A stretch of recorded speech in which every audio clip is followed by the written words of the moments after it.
boys and girls. So last week you learned how to use a story map, and you used this with a little girl named Mary who showed you how she walked through her story.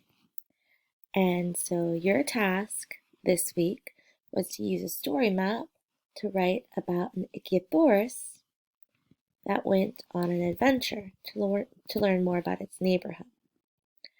So I want you to get this paper in front of you, or you could just use a white piece of paper and draw 2 boxes at the top and then 4 at the bottom. So if you need to draw it or get the paper, just pause this, go get it, and then come back and press play. So first you learned about story elements, so the parts of a story. So all good stories are going to have characters. They're going to have a setting, at least one, and it's going to tell you when and where the story is taking place. You're going to have events in the story, so something's got to happen in that story. And the characters in the story are going to have thoughts and feelings, just like you and I would. So stories are made up of many different elements, including characters, the people, animals, or things that feel, think, and act in a story, setting, the place and time the story takes place, events, the things that happen, thoughts and emotions, words to help the reader learn about what the characters think and feel. So this was Mary's story plan. So she had made a story map, and she came up with her characters. She came up with her setting. She told you when and where. And then she told you the events that happened in her story. And then you were challenged to come up with your own story about the Ichthyosaurus. So as you went through the lesson, you were learning little bits and pieces to help you get started on this assignment. So in Mary's story, first she thought about all the characters that would be in her story, and she wrote them down in the character box on her story map. Then she also thought about the setting. She thought about when or where the story would take place. She told you it took place during the day at the beach, but it was last week. And then Mary thought about the events that would happen in her story. She thought about which events would happen first, and then which even happened last. She had to put them in order because you can't say that you went swimming in the water first, and then next you put your toe in the water to see if it was cold. That would be out of order, and that wouldn't make sense.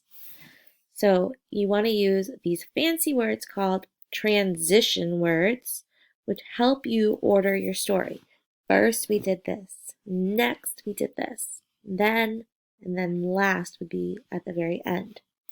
And Mary drew some pictures to help her remember the events. Pictures can be super helpful when you're writing a story. So first you were tasked with writing about it.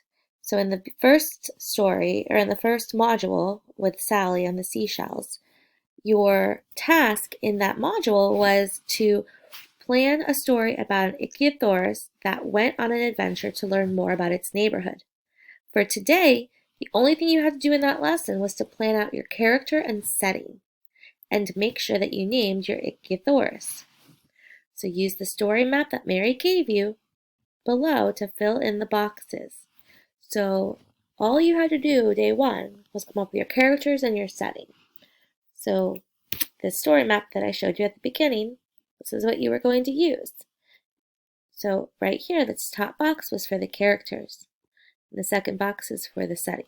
That's all we had to do for the first assignment. So I came up with my characters. Now I have to write a story about an Ichthyosaurus that went on an adventure. So one of my characters is going to have to be my Ichthyosaurus. So I named him Bob. And I also decided that we would have another character named Tom the turtle. And then I had to come up with my setting. So I decided it was going to be the ocean, and it was during the day. And that's it. And then I had to save this for later because I'm going to use it again. So then in my next module, my next lesson, I got to dig a little deeper. So now we're learning a little bit more. So here it says characters in a story have thoughts and feelings about the events that happen. A character who finds a fossil will feel excited and maybe confused. A character who sees their friend getting hurt will feel worried. Look at the words and pictures for clues about how the characters are feeling and what they are thinking. We do this as readers a lot, right? We want to figure out what's going on in the story, so we use those clues that the author gives us about the characters to figure it out.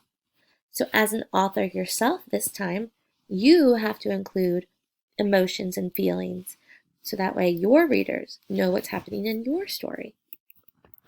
So feelings are how the character feels in different parts of the story. If your character does something brave, they may feel proud or helpful. It's good to tell about how the character feels. So these are some ideas of some feelings you could use. Descriptive words or adjectives are words that make your story more interesting. So you might want to tell what color something is, maybe something how it looks, the shape, how it feels, how many, maybe how it behaves or how it tastes, its size or its smell, or maybe a sound that it makes. So now, in your next lesson, you were asked to take out the graphic organizer you started about the ichthyosaurus that went on an adventure to learn more about its neighborhood. You've already made your character and setting, but we need to take another look at our character and think about the following things: what the creature looks like, what it eats, where it lives, and how it feels when it goes on adventures. So on your graphic organizer, it says to write 2 feelings your character may feel in the story, and write 2 words to help describe your character. So we're going to go back to our character chart, and we're going to fill in 2 feelings our character may feel, and 2 words to help describe our character. Right, so on our graphic organizer that we used already, we came up with our character and our setting. Did you come up with yours too? If you didn't, make sure that you have your character and setting written down. If you want to pause this, make sure you name your ichthyosaur and then come up with your setting. So if you need to pause this, go ahead. All right, but now we need to add some thoughts and feelings and some describing words. So for me, I decided to add that Bob is long and blue. Those are 2 adjectives that help describe what Bob looks like. And then I added 2 feeling words. I said he feels nervous and excited. So can you go ahead and pause and add 2 words that would describe what your character looks like and how your character feels? And then press play when you're done. So now we're ready to plan the events of our story. So we're going to complete the story map with our plan for what will happen first, next, then, and last in our narrative. Make sure the pictures and words you use to plan your story help to show where your character is and what is happening in each event. When you are finished, add words to explain what the character thinks and feels in different parts of the story. So on mine, I decided to write, Bob the long blue ichthyosaur was so excited to be going on an adventure to explore his neighborhood. First, he swam to his friend Tom's place. Bob was a bit nervous to swim alone. Next, Bob and Tom swam around and looked at all of the cool shells on the ocean floor. Last, Bob and Tom found a neat piece of coral. They had tons of fun. So I told you in my story what my character was doing, how he felt about what he was doing, and some describing words that told you about what he was seeing. I told you what happened in the beginning, the middle, and the end, and I also made sure that it made sense with my setting. So let's check our rubric. So this is super important to check before you turn something in because it'll tell you how your teacher is going to grade you. So what did I learn? Did I plan character details by writing 2 words that describe how my character feels in different events of my story? I did. Here's how my character felt. Right here, he was excited. And then here's how he felt about going for swimming alone. He was nervous. And then even at the end, I told you he felt happy. Well, I didn't write happy. I could have. But I did tell you that they had fun. See, I just found something I could add to my story to make it even better, just by looking at my rubric. Then it says, I applied what I learned. Did I plan character details by writing 2 adjectives that help to describe the character in my story? I absolutely did. I told you 2 details that describe what my character looks like. He's long and he's blue. I also told you they found cool shells and neat coral. And then last, I planned events that show a clear beginning, middle, and end of my story. I did that too. I told you here they're starting their adventure. He's picking up his friend. And then I told you what they did next and last. So I think I'm pretty proud of my writing. I think that I'm going to score a 3 stars in each of these categories. But if I wasn't, and I only said maybe sometimes or not really, I need to go back and add some more to my story. So that's why using this rubric is really helpful. If you're not sure whether you included everything on the checklist, ask a family or friend to help you. So you can go through and check this off. Maybe have mom or brother or sister or grandma read your story. And if they say, yes, you included characters. Yes, you included a setting. Yes, you included events, a beginning, middle, and end.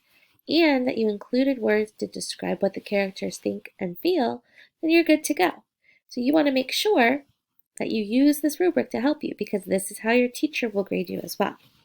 So what I want you to do to end this is I want you to take your organizer, now that you have your character setting planned, you have your describing words, and you have your feeling words, and you have your setting. You can go in and tell me, how does your character start the story? What is something that your character does first, next, and last? And make sure to include what your character looks like and how he feels in your story. Okay? Remember, don't copy mine, because that would be boring to read the same story twice. You want to come up with your own because you have amazing ideas. So go ahead and fill in your 4 events that happen.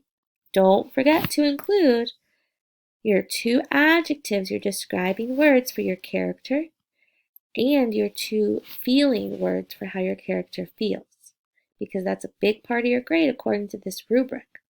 And then you also want to make sure that you have a beginning, middle, and end. All right, I know you can do it. Good luck. Make sure if you want to resubmit, absolutely you may do that.